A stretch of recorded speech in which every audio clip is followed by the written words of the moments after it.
Welcome back to Burly Men at Sea. This is Pimagora of Two Squared Gaming. And I hope you're doing wonderful today. We just came up from under the sea if you missed the first episode. And there's puffins. There's puffins. I love puffins. Is it like a game with the puffins maybe? They'll do the same thing. Is there like a king puffin? Okay, oh, yeah, I found the right puffin. Nope.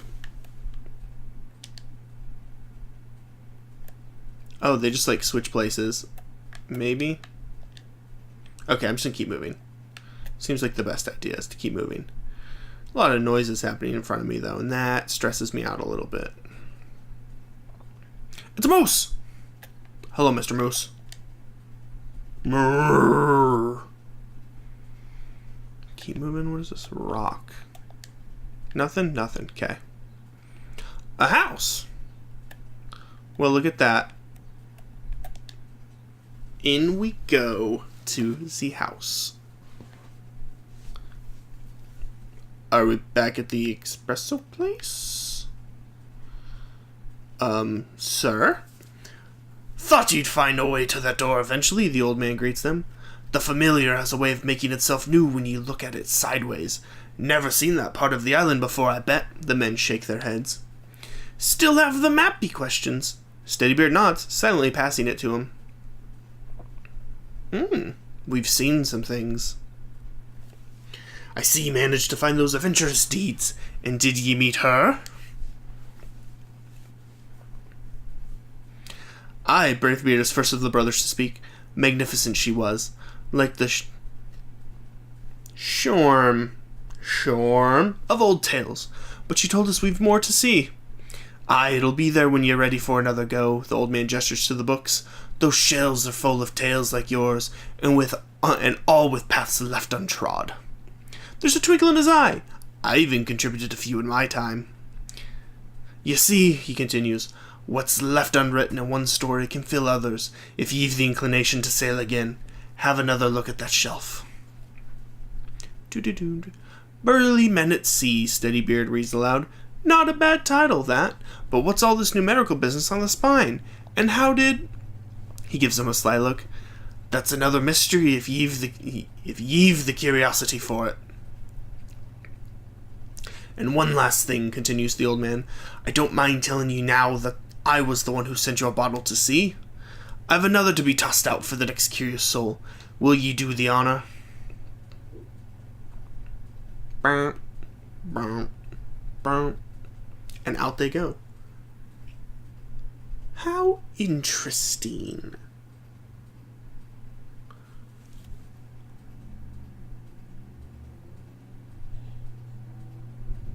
Well, this took a twist. Because I wrapped up an episode thinking this wasn't a half an hour long game. Can I skip through any of this? I can't skip through any of it. So that was interesting.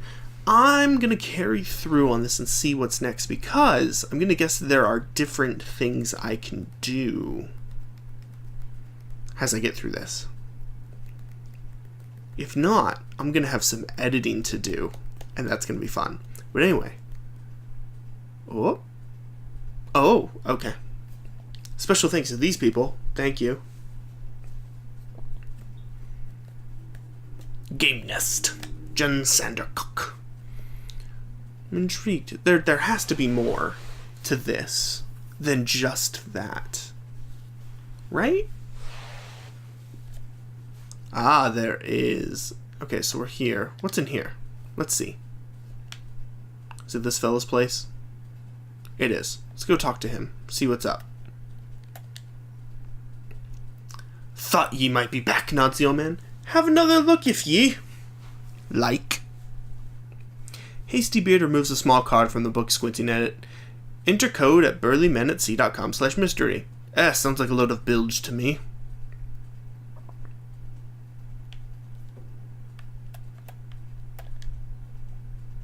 I want to know what inner code. Okay.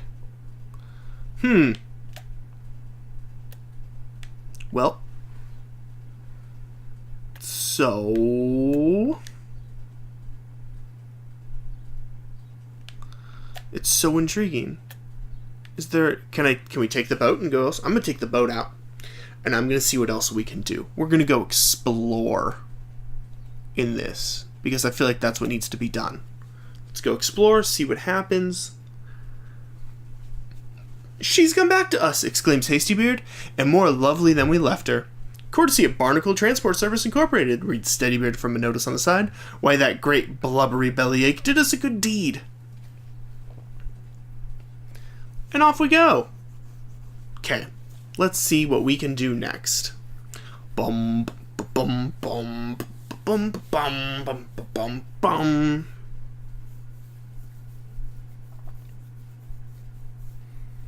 So the birds are back. And he's back. Ah, okay. So let's take the barrels this time and see what happens.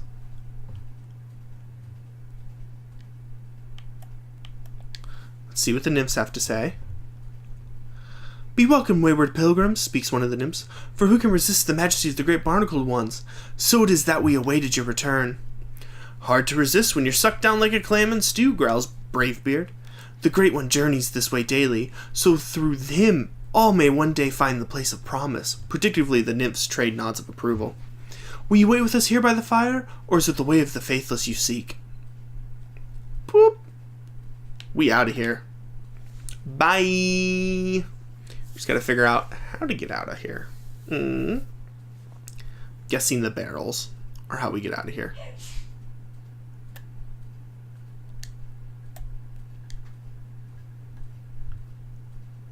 In the torchlight, the men examine the floating barrels once more. "Still say we grab them and get out. They'll float well enough." "Aye, but will they sail?" Steadybeard is unconvinced. Bravebeard merely snorts. There we go. We're men in barrels.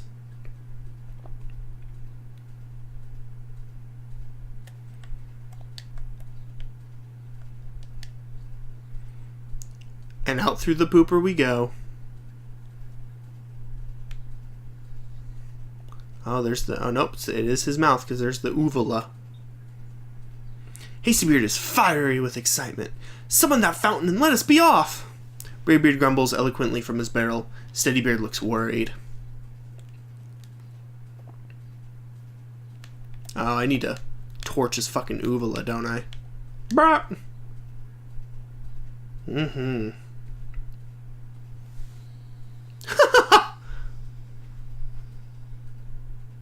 Okay. Now where to? And so we swim away. And so we swim away.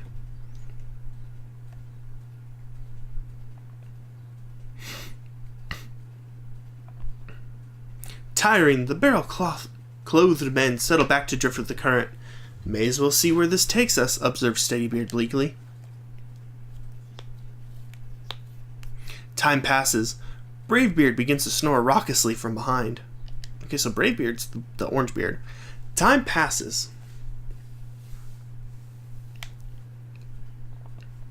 They all die from the sun.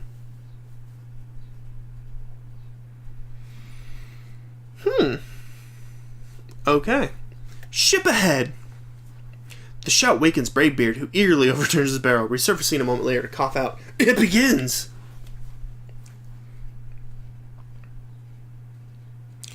"What the devilry!" exclaims Hastybeard.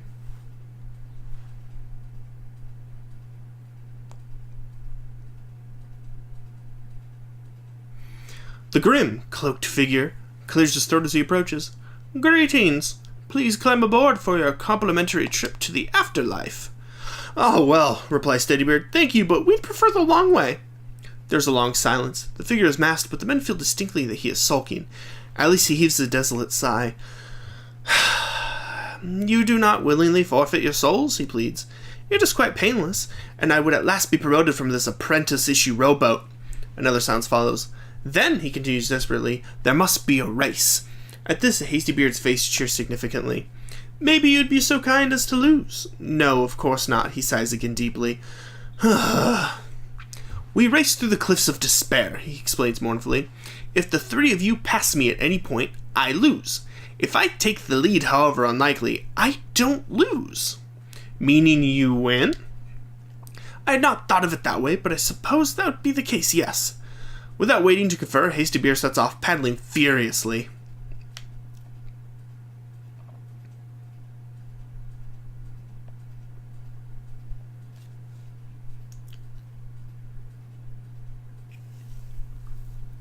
I'm just holding the right stick down.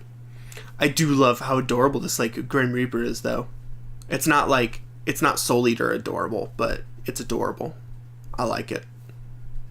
Beep, boop, beep, beep, beep, beep, bop, beep.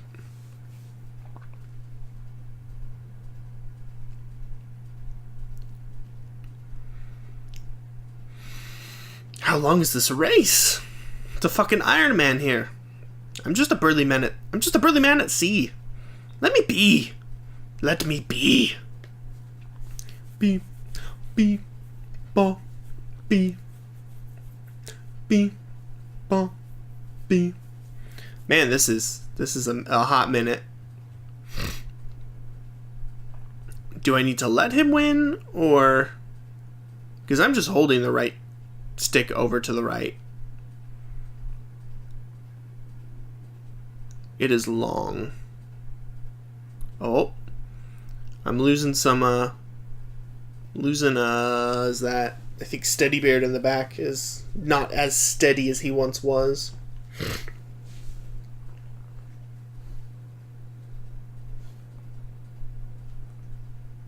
Beep, bop, beep. Yeah, this is a hot minute waiting on this, isn't it? I feel like I could Google this while holding the right stick down and figure out what I need to do. I might. Because I don't want to sit here for 5 minutes doing this.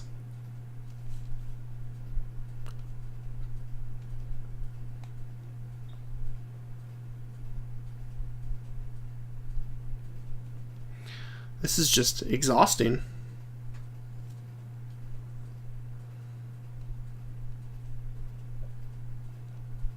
Do I like...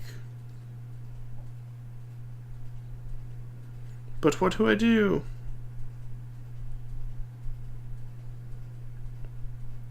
I don't know. This is so weird.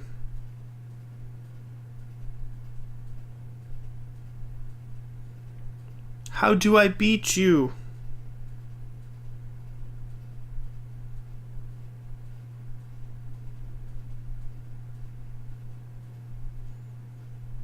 But I need to beat you. I'm just holding it. I'm just pacing this race.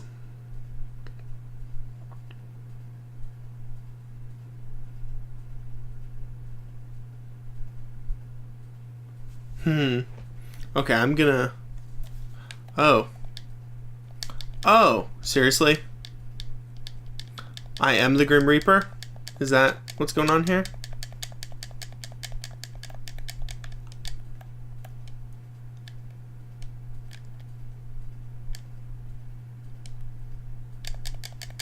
Oh! That's so annoying. Okay, that's fine. Come on, duder. Do I drag you back? Like so. Okay. So that seemed like a waste. There was a lot happening there that I could have just done. But you know, whatever. In a game that's swipe-based, I just assumed that I needed to do that. Oh well. Really very sorry for scheduling a promotion, all of that off for Steadybeard. It's not so bad, tries Bravebeard. You've a boat, and that nice scary mask. I do have a nice mask, sniffs the muffled voice. Great, well goodbye, calls Hastybeard, paddling away. The others join him.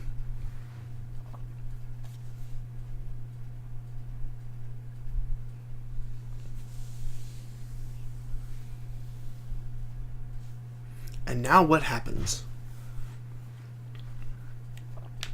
And now I can swipe right to get to the next thing, of course. Ridiculous.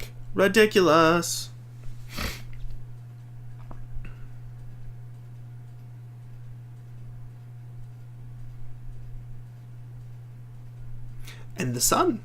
It's gonna set soon.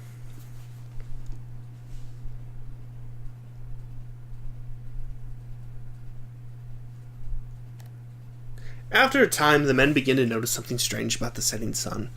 Its course seems to be drifting gradually left. Never seen the sun move like that, Bravebeard muses aloud. What's it up to? Steadybeard looks worried. I have a feeling it's more serious than a wayward sun. Did you know the wind can't seem to make up its mind? Aye, far worse, realizes Hastybeard. It's a current we're caught in. And a mischievous one by my reckoning, adds Steadybeard, his voice growing more tense. We're drifting in a circle, and faster by the minute. Bravebeard's shout names their fear. Maelstrom! Oh, that's really cool. That was a really cool transition. From high above, the water's accelerating swirl is unmistakable. The men paddle furiously, but the widening vortex is inescapable. They are carried deeper, thrown against the rising wall of water. Donkey Kong. Oh god, what am I supposed to do?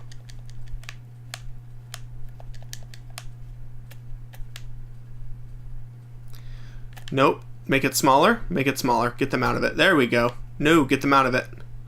Collapsing, the maelstrom tosses the men in their barrels towards the surface.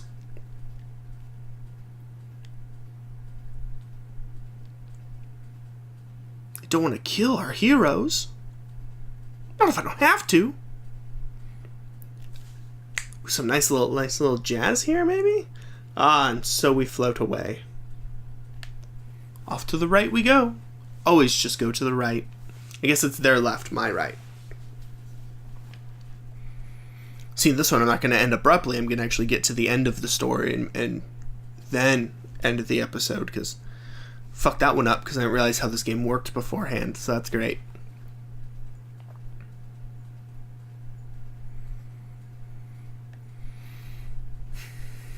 What if I always make it back to Coffee Man's house?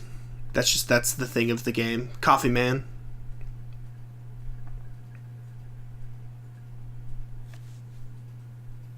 But where are we going? Where are we going?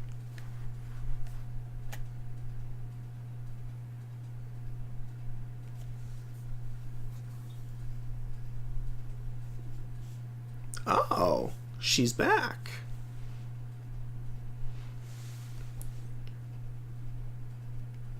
We meet again, bearded travelers. You have sought new paths this day.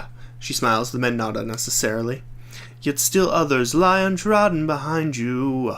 Her gaze is deep, searching. It is well, for you bear the look of those who would seek them. May we meet again at the end of another path. Inclining her glimmered head in farewell, the creature slips silently away into darkness. Her words seem to linger, leaving them quiet as they drift on in the fog.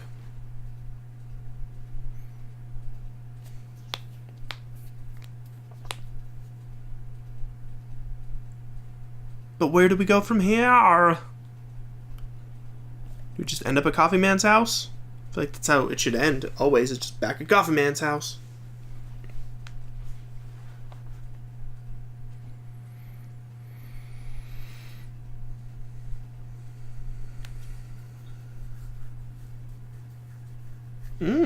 Yep, and as I float up to the island, we back at Coffee Man's house. Out's the barrels I go. Blurp! Puffins! Puffins are adorable. If you didn't know puffins weren't adorable, you know now puffins are adorable.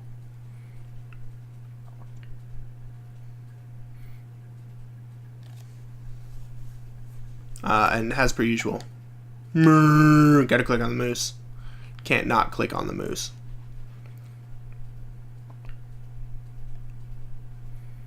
And then we wander back. Here we are. Go inside the house, go in the Coffee Man's house.